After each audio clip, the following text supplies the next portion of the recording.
Hey, Amelia Mosley here, bringing you a BTN special all about Australian history. Here's what's coming up.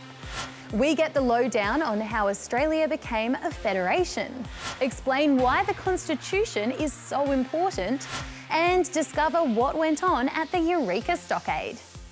But first up today, let's travel back in time to 1788 to find out what it was like to be on the First Fleet. Take a look. My name is Elizabeth Haywood and I'm 13 years old. I was apprenticed to a clogmaker in London, but I was paid so little, so I stole some clothes and tried to sell them. Oi! For the theft of one linen gown, value 4 shillings, a silk bonnet, value 2 shillings, and a cloak, value 1 shilling. You are found guilty. My name is John Hanson. I'm 9 years old. I've been an orphan ever since I can remember. I made a living by chimney sweeping. It was horrible work and dangerous too. In summertime, there's no use for sweeping, so I took to thieving to survive. For the theft of one pistol, value 5 shillings, and 2 aprons, value 2 shillings. You are found guilty.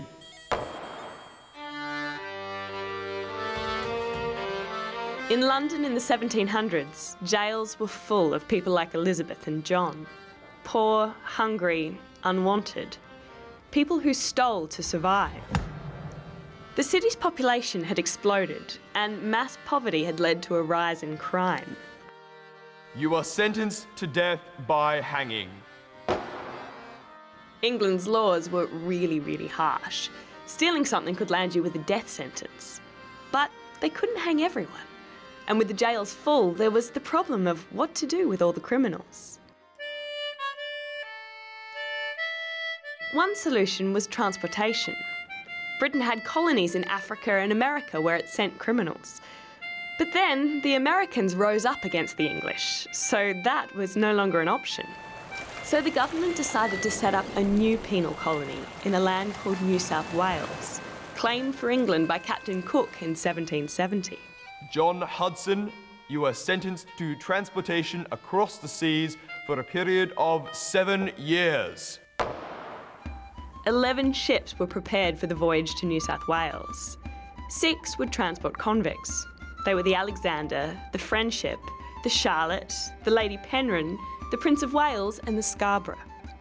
Then there were 2 Navy ships and 3 ships full of the supplies that they'd need to build a new colony. Captain Arthur Phillip was chosen to lead that colony. He knew it was an important job and that one day New South Wales could be great. The sanguine might form expectations, extraordinary consequences, and be justified in some degree by the reflection that from smaller and not more respectable beginnings, powerful empires have frequently arisen.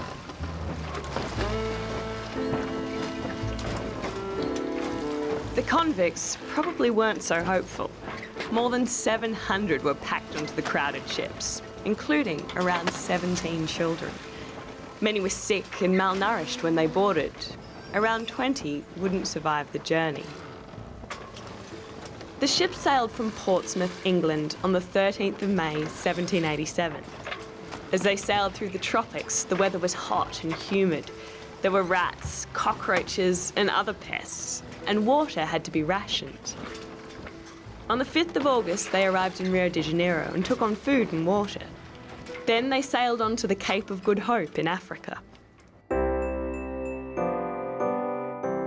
On the 19th of January, the first ships arrived in Botany Bay.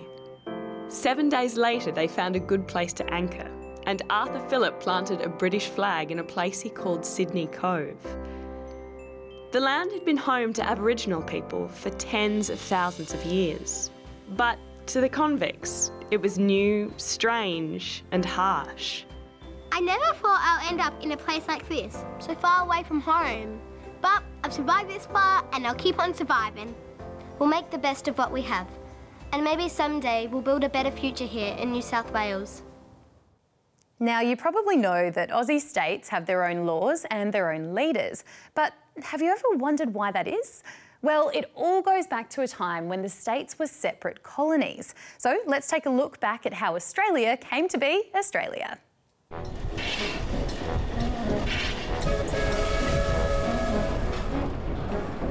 Imagine you're on a train, travelling for hours across the vast Australian continent, and partway through your journey, this happens. Immigration papers, please.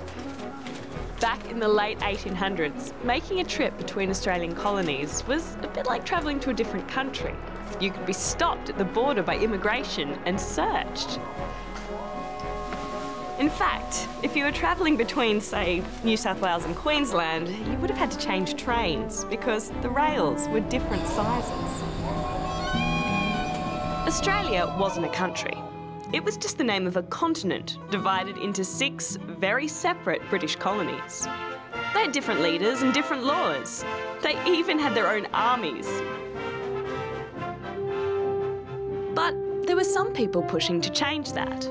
One was Henry Parkes, 5 times Premier of New South Wales. A great question you have to consider is whether the time has not yet risen for the creation on this Australian continent of an Australian government.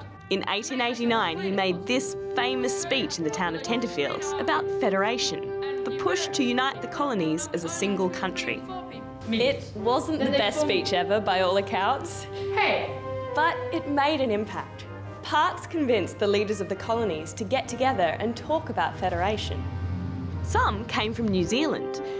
It was a British colony too, and it could have joined the new country. After much negotiating, in 1891, the delegates drew up a draft constitution for the Commonwealth of Australia. But the idea didn't take off. It wasn't a good time for the colonies. The economy wasn't doing well, plus there was a feeling that the draft constitution wasn't democratic enough, that it didn't give ordinary people enough of a say. Time went on and the colonies kept changing. Many kept fighting for the cause of federation, like Alfred Deakin. He was part of a new generation, born and bred in Australia, who thought the continent should be a united country. Eventually, he helped to convince the colonies to give it another shot. This time, people got to vote for representatives who'd help to draw up a new constitution. There was a lot of arguing. The bigger, richer states were worried that they'd have to share money with the poorer ones, and the small states worried that they wouldn't have a say in decisions. South Australia had recently given women the right to vote, and it wanted the whole country to have that right. Then there was the issue of where the nation's capital should be.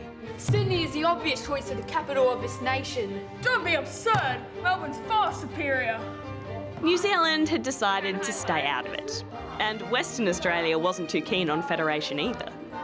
But eventually, a new constitution was drawn up, and most colonies let their people vote on whether or not they wanted in. In 1899, all of the colonies except Western Australia said yes. Australia was about to become a nation. Western Australia did agree to join a year later, but the constitution had already been written and agreed to by the Queen. And that's why you can still see a line in here saying that WA gets to be a part of the Commonwealth if Her Majesty is satisfied that the people of Western Australia have agreed thereto. In 1901, in Sydney's Centennial Park, the Commonwealth of Australia was proclaimed a federation with 6 states. The Northern Territory and the ACT would come along a few years later. The states would keep a lot of their lawmaking and tax collecting powers, while the federal government would run things like defence and immigration. The first Prime Minister was Edmund Barton, who'd helped to write the new constitution. Not everyone benefited from federation. Aboriginal and Torres Strait Islander people weren't included in the constitution. And the new government made it harder for people who weren't European to immigrate to Australia. But it was a major point in Australia's history, and the first step towards the country we know today. Next up, we're going to find out more about a really important document you've probably heard of, the Australian Constitution. It's a set of rules that helps us work out how to run the country. Let's find out more. Have you ever wanted to make your own club? Well, first, you'll need members. you might want to elect a leader to help things run more smoothly. You'll want a place to meet. What else do you need? How about something that says what your club stands for? A set of rules that can never be broken, no matter who the leader is. Something that defines you as a club. For that, you'll want a constitution. If you think about it, Australia's a bit like a club. It's got a leader. I guess you could call this a clubhouse of sorts. And like many clubs, Australia has a constitution. This might not look like much, but it's the most important legal document in the whole country. Australia's constitution sets out just how Australia works, how the government's put together, how the courts work, how the states work, and what the government can and can't do. No other law can overrule the Constitution, and everyone has to obey it, including these guys and these guys. Australia's Constitution was drawn up in the 1890s, as the leaders of the colonies were preparing to make Australia a nation. It was the first in the world to be voted in by ordinary people. But it didn't treat all Australians the same. Even though Aboriginal and Torres Strait Islander people had lived on the continent for more than 40,000 years before the Constitution was drawn up, it said they weren't to be counted with the rest of Australian citizens, and they couldn't be included in new Australian laws. It stayed that way until 1967, when Australia had a referendum. A referendum is where everyone in the country who's over 18 votes. A bit like an election, except instead of voting for people, you vote on a change to the Constitution, and you can only vote yes or no. For a change to happen, you need yes votes from more than half of the voters. But that alone isn't enough. You also need yes votes from more than half of the people in more than half of the states. It's not easy for a yes vote to win, but in 1967 it did.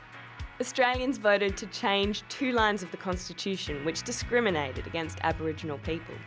It was seen as a big victory for equality in Australia. But some say it wasn't enough. This isn't just a set of rules for Australia. It's seen by many as the country's birth certificate, a statement of its values agreed upon by all of its citizens. But Australia's constitution doesn't recognise Aboriginal and Torres Strait Islander people as the nation's first people. And the constitution still lets governments make laws which discriminate based on race. For many years, there's been a push to change that. It wouldn't be easy. We'd need another referendum. That would be expensive, and it might not work. Not everyone agrees that changing the constitution is the best way to bring Australians together. But many say it's time to have a proper debate on the issue. They say it's important to have a constitution that everyone's happy with, so Australia can be a club that people are proud to belong to. Finally today, we're off to Ballarat in Victoria to find out about a really famous event in history called the Eureka Stockade. Let's check out what it was and why it's so important. Good morning, my name is Amelia Flint and I'm from Ireland. My favourite hobbies here are noughts and crosses, cooking, reading and feeding my horse Maple. I came to Ballarat goldfields because my father wasn't getting paid enough money and also because of the potato famine. Here at Sovereign Hill, some 21st century schoolgirls have stepped into the shoes of kids from Australia's past, dressing, working and playing like kids would have in the 1850s in the gold mining town of Ballarat. It's really serious because everything is exactly the same. And we had to have straight backs and hands like this and yeah, but it was a lot of fun and it was a great experience. Sovereign Hill is set up to reflect a really important time in Australia's history, the gold rush. In the 1850s, people came from all over the world to the colony of Victoria with the hope of striking it rich in a new land. But life on the goldfields was difficult and dangerous. It was really hard because you didn't have enough money or food to live, and lots of children didn't get very old and died at early ages. The miners, or diggers as they called themselves, lived under colonial rule. They weren't allowed to vote, and before they could mine, they had to pay for a licence. If they didn't have one, they could be punished. They had licence hunts. If you were caught and you didn't have a licence hunt, all night you had to be tied up to a log until you paid the £5 to go out. It was the growing tension between the diggers and the authorities which led to one of the most dramatic events in Australia's history, the Eureka Rebellion. Tens of thousands of miners came together to burn their licences and raise their own flag. On Sunday, the 3rd of December in 1854, there was a brief but bloody battle at the Eureka mining camp, where the diggers had built a rough wooden stockade. 22 miners and 8 soldiers died. But Eureka came to be seen by many as a turning point in Australia's history, celebrated in art, songs and films like this. Many Victorians felt sorry for the diggers and put pressure on the government to make changes. 3 years later, all Victorian men were given the right to vote. This close-up view of the past gave them a better understanding of how this country came to be. And that's our look at Australian history. For more info on all of our specials, including heaps of teacher resources, just head to our website. Thanks for watching. I'll see you next time. Bye.